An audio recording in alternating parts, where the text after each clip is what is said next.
Hello student, एक बार फिर से आपका स्वागत है। लास्ट वीडियो में हमने देखा कि कैसे हमने फोटो को या किसी भी फाइल को लारावेल के एप्लीकेशन में अपलोड करवाया और उसको हमने पब्लिकली कैसे स्टोर करवाया कि हम उसको असेट फंक्शन के द्वारा वेब पेज पे दिखा भी सकें आसानी से। ठीक है, तो उसके लिए मैंने एक लाइन ऑफ कोड आपको बताया था।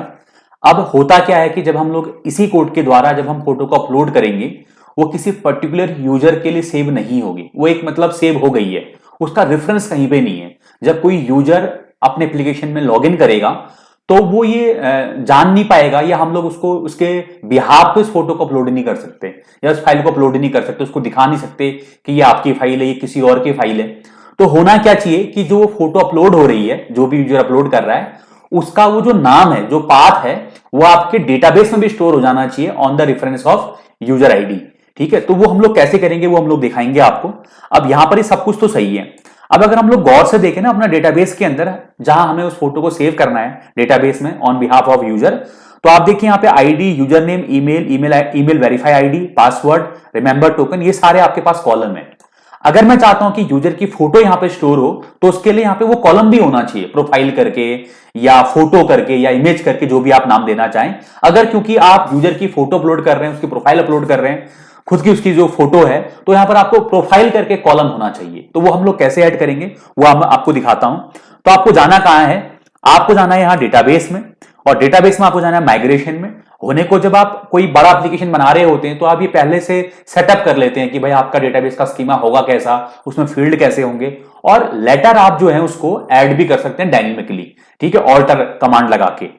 लेकिन फिलहाल अभी क्योंकि हमारा एप्लीकेशन छोटा है और हम बेसिक से इस चीजों को सीख रहे हैं, तो हम लोग देखेंगे कि हम लोग कॉलम कैसे ऐड करेंगे। ठीक है, तो हमें जोड़ना किस में है, यूजर्स टेबल में जोड़ना है। तो यहां पर मेरे को चाहिए, मैं एक जो ये स्ट्रिंग वाला हमारा जो फील्ड है, इसको मैं कॉपी करूं और नीचे पेस्ट करूं, और जैसे यहां पे हमारे पास पासवर्ड है, और ऐसे में एक नया कॉलम बना देता हूं प्रोफाइल करके। ठीक है, अब क्योंकि मैंने एक नया कॉलम जोड़ दिया है, तो मुझे क्या जरूरत है कि मैं यहां से क्या करूंगा, इस टेबल को पहले डिलीट करूंगा और वापस से मैं रिक्रिएट करूंगा। ये हम कैसे करेंगे, यहां पर मैं क्या करता हूं, एक नया टर्मिनल ओपन करता हूं और मैं यहां से चले जाता हूं सीडी प्रोजेक्ट पे, जो भी हमारा प्रोजेक्ट है, और उसके बाद में यहां पे लिखता हूं PHP आर्टिशन माइग्रेट रिफ्रेश। ये कमांड में लिखता हूं।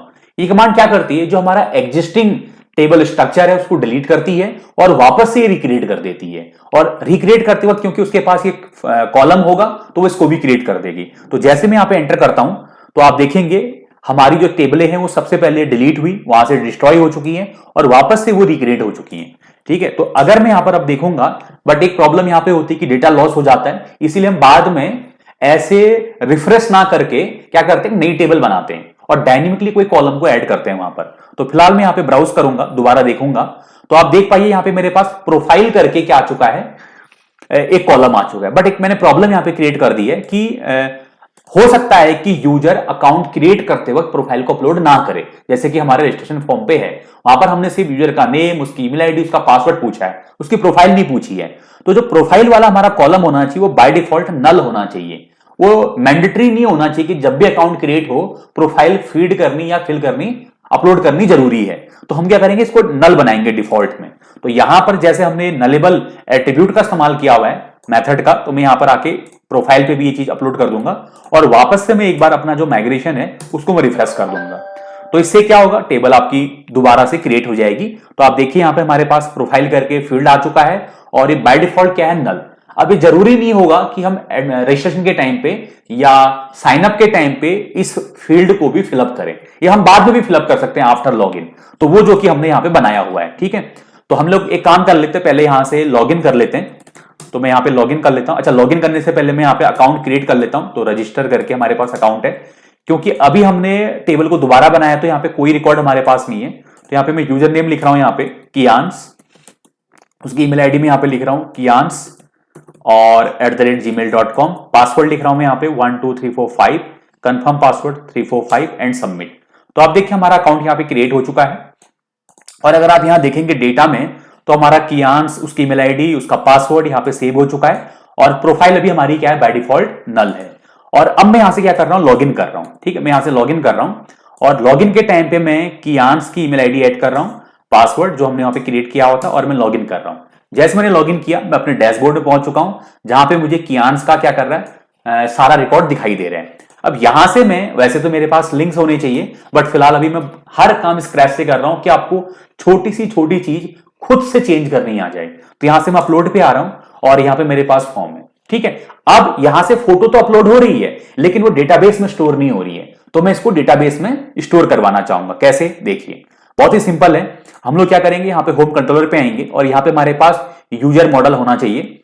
तो हम यहां पर, ये हमारे पास पाथ था जो कि अपलोड हो रहा है, जो कि आप देख रहे थे वहां पे।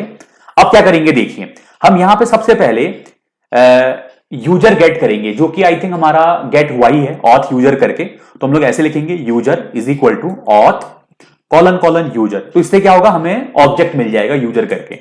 अब मैं यूजर के द्वारा प्रोफाइल को एक्सेस करूंगा, प्रोफाइल फील्ड को, और उसमें मैं स्टोर कर दूंगा पाथ को, है ना, ऐसे करके। और वापस से मैं यूजर में एक मेथड कॉल कर दूंगा सेव, और एक मैसेज में यहां पे दे दूंगा कि यूजर प्रोफाइल अपडेटेड, कि यूजर की प्रोफाइल जो है वो अपडेट हो चुकी है। मैंने इसको सेव कर दिया। फिलहाल मैं सिंपल इको मैसेज यहां पे लिख रहा हूं। अगर मैं यहां से क्या करता हूं, देखिए इसको रिफ्रेश करता हूं और यहां से फोटो चूज करता हूं, और मैंने यहां से एक फोटो ले ली है, ओपन किया मैंने। तो ये फोटो का काम क्या है, एक तो सर्वर में जाके फोल्डर के अंदर सेव होना, दूसरा इसका जो पाथ है वो डेटाबेस में स्टोर होना चाहिए। तो जैसे मैं इसको अपलोड करता हूं, तो देखिए मेरे पास यहां पे मैसेज आ चुका है, यूजर प्रोफाइल अपडेटेड। तो पहला काम हम लोग यहां देखेंगे कि हमारे सर्वर में ये इधर इमेजेस के अंदर फाइल स्टोर हुई कि नहीं हुई। तो आप देख पा रहे हैं यहां पे SFLE और SH8, ये दो नाम हमारे पास हैं। तो हम इन दोनों में से कोई एक फोटो कहां देख पाएंगे, ब्राउज करके इधर भी देख पाएंगे। देखिए हमारे पास यहां पे क्या आ चुका है, इमेजेस SFLE, इमेजेस फोल्डर के अंदर SFLE करके हमारे पास एक फाइल है, और वही फाइल मेरे पास यहां पर भी है SFLE करके। तो ये मेरी लेटेस्ट प्रोफाइल फोटो है। अब मैं क्या चाहूंगा कि जैसे ही यूजर डैशबोर्ड वाले पेज में दोबारा जाए, तो उसको यहां पे क्या होना चाहिए, यहां पर उसको, अगर मैं देखूं यहां पे डैशबोर्ड करके, यहां पर मुझे कियांश का जो है, देखो अभी अगर आप देख पाए, क्योंकि मैंने ऑथ यूजर किया है, तो मुझे यहां पे कियांश की पूरी प्रोफाइल भी दिखाई दे रही है। तो अब मैं इसको यहां पे शो भी कराना चाहूंगा, क्योंकि ये तो खाली एक डेटा शो हो रहा है। तो इसको मैं शो कैसे कराऊंगा, देखिए बहुत ही सिंपल है। तो हम लोग आएंगे इधर अपने डैशबोर्ड वाले पेज पे, रिसोर्स में, व्यूज में, dashboard.blade.php पे। तो मुझे यहां पे क्या करना है, कियांश की फोटो दिखानी है, ठीक है, इधर टॉप पे। और आई थिंक मैं यहां पे भी कर सकता हूं, और इससे भी बेटर ये है कि मैं इसके ऊपर एक रो बना देता हूं ऐसे, और नहीं, इससे भी बेटर ये है कि मैं कॉल SM8 कर देता हूं उसको, और साइड में मैं दिखा देता हूं। तो ये कॉल SM8 हो गया, तो दिस इज कॉल, और उसके बाद में dot call dash SM dash 4 मैंने साइड में ले लिया, और यहां पे मैं इमेज यूज करूंगा, देखो इमेज टैग। अब मुझे यहां पे एक फंक्शन यूज करना है असेट, और असेट पे मुझे पास कराना होगा जो प्रोफाइल है उसका पाथ। तो वो कहां से मिलेगा मुझे, वो मुझे मिलेगा ऑथ यूजर, और उस पर मुझे कॉल करना पड़ेगा प्रोफाइल। तो अगर मैं इसको ऐसे लिख दूं यहां पे, लेट्स सी काम करता है कि नहीं करता है। जैसे मैं इसको रिफ्रेश करूंगा, और अभी अगर सब कुछ सही है, तो देखिए यहां पे हमारे पास फोटो आनी चाहिए, ठीक है। अब वो क्यों नहीं आ रही वो भी हम लोग देखेंगे यूपीएस सोर्स पे जाके। तो अभी आप यहां देखिए मैंने यूज किया है इमेजेस करके, है ना। तो अब एक चीज का और हम ध्यान देंगे कि हमें असेट के द्वारा कहां तक का पाथ मिल रहा है, ठीक है। तो इसको रटना नहीं है आपने। तो जैसा आप इसको रिफ्रेश करेंगे,